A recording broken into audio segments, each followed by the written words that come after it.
graduated, and I graduated valedictorian, returning valedictorians come back. By the way, my name is Jonathan Stern, in case you don't know.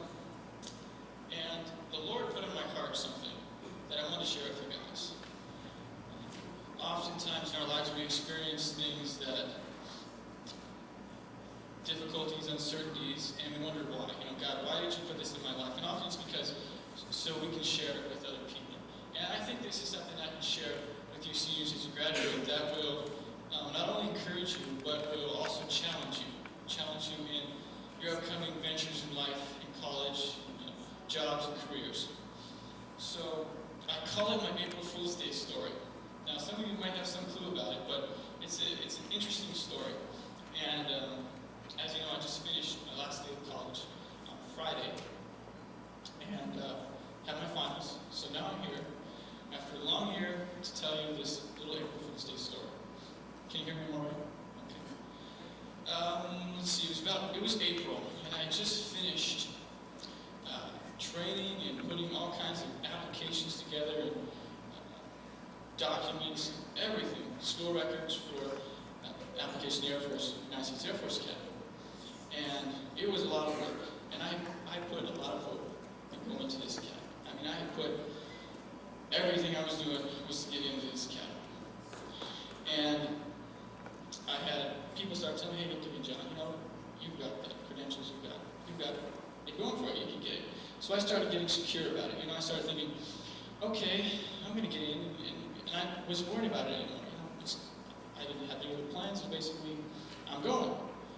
Well, one day in April, I went off to an Air Force show and was checking out planes and museums and stuff, having a good old time. And I come home, and there on the floor is a little letter, and I bent down, picked it up, opened it. And I didn't read the whole letter, I just read the first line, and it said, Dear Mr. Jonathan Stern, that was me. And it said, we regret to inform you. And I said, regret to inform me what? Didn't make it. So I looked at it and I set it down, and I had the weirdest feeling in my whole life. I didn't know what to do. I was clueless. I was like, now what am I going to do? All my hope and all my security was in the future. It wasn't something else that I didn't have right now.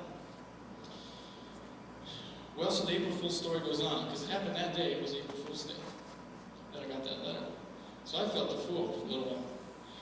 Well, about a month after graduation, I found myself at a restaurant, washing dishes. And I can remember getting wet and sweaty, staying up till 1 in the morning there. And, I thought, this is pointless. What am I doing here? I needed money, so I needed a job, got my car and things like that. And I can remember it was one day in, must have been August, as I was working. And suddenly this overwhelming sense came over me while I was scraping the crust off of a plate. That I really, I asked the question, I said, what am I doing? And it must have been the Lord, because he said, John, you have put so much of your hope and security in the future and things you're going to do later on in life, that you forgot to put your hope in me right now and what I'm doing right now in your life. And you forgot to live for me right now.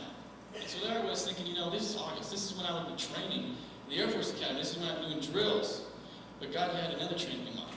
He had a different drill in mind. He had some training attitude and some training of spirit that I needed to learn. And it's more important than the Air Force Academy. And that's why he had me go there and do those dishes, because I would have never learned it. And I learned two things. And this is what I want to share with you guys as an encouragement, is that put your hope and security not in that you're going to go to college someday and you're going to be a great person, but put your hope and security in the Lord right now, and what he's doing in your life right now. It doesn't mean go to goals and dreams, but if you can learn to just put your eyes on him right now and put your hope and security right now, that you're alive, that it's a beautiful day, your life will be so much better. He will truly direct your steps. And the other thing was, learn to live for him today. What you're doing today matters.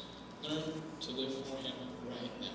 And that's encouraging, it's challenging. Because you guys have gone to the world, and it's not easy out there. I'm telling you, it's it is fun. There are ups and downs, but it can get pretty challenging, especially when you guys go to college and you're going to meet a whole new crowd out there. And it's tough. And when you learn to put your hope in the Lord right now where you are, you'll be able to get through it. And I know hope and security, they're kind of broad words. You kind of wonder about what does that really mean? And really, that's what life is all about, is us learning how to put our hope and security in the Lord every day. And I don't have all the answers and what it means to be hopeful in the Lord necessarily, but I'm learning. And you may go through circumstances like that where you will go down to a place and you're like, God, what's going on? What's happening here? I thought I had my future figured out. I thought I had, everything going for me. And now this is going a different direction. And if you have your hope and security in the Lord right then, it doesn't matter that it's turning this way or that way, because you know the Lord's taking care of you. And that's kind of what this verse said, Lamentations, that Adam read. The Lord is good to those who wait for him. To the soul who seeks, it is good that one should hope and wait quietly for the Lord in his salvation. It's that word hope, and it's good that we should hope, because we're not going to get through college and careers and everything, because it's tough. I mean, I had communist teachers. I mean, it's fun, because you get to argue with them, but really, there's darkness out there a lot. And here's another challenge: is you guys are the light out there, and if you have that hope in you and that security in you, you will be a light to the world around you. And it's one of the greatest callings we have, to be that light. And so I hope this is an encouraging time for you. I mean, I don't know if I was supposed to speak for half an hour or something, but I prepared for maybe about 10 minutes or so.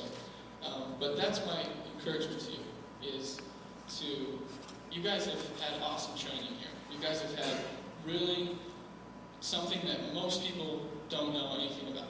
We've had at Upland Christian. I mean, just amazing staff and the sports. I've learned so much. Training up in God's way, and the music department, and just singing for the Lord. You've had so much that God has done for you, that you can be a light out there. So I'll just end with, again, these two things that I want to encourage you to remember is put your hope and security in him right now, today. I know you're going to go out to Hawaii, you might forget about what I said, but if you can just remember that, surfing's fun, and then when it's over, you're going to be home and you're going to be faced with uncertainties. You're going to be like, okay, I'm going to college now, I'm going to be an interior decorator, I'm going to do a lot of different things. You may not be sure. Some of you may have it all figured out, but God might change things. So just remember, put your hope and security in him right now, and live for him right now. That means you have friends around you. Share Jesus. Just be a light right now. Don't wait till tomorrow. Wait till I get older to be a Christian. I mean, you have the chance right now. So I just hope this is encouraging to you. And that's like a challenge, because I enjoy challenges, and I think most of you do too. So I just congratulate you again. Class of 2001, you guys are up.